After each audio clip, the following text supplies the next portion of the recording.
Selam arkadaşlar, herkesi hoş gördük. Bugün sizler için sevilen oyuncularımız Birce Akalay ve İbrahim Çelikkol'dan güzel sempatik fotolar hazırladık. Birce Akalay yer gök aşk, hayat bazen tatlıdır, siyah beyaz aşk bu kimi dizilerde rol almış ve herkes tarafından çok beğenilmiştir. Biz de sizler için onların sempatik karelerini hazırladık.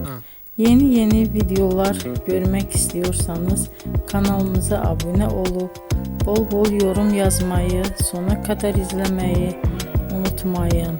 Bizden bu kadar. Hoşça kalın.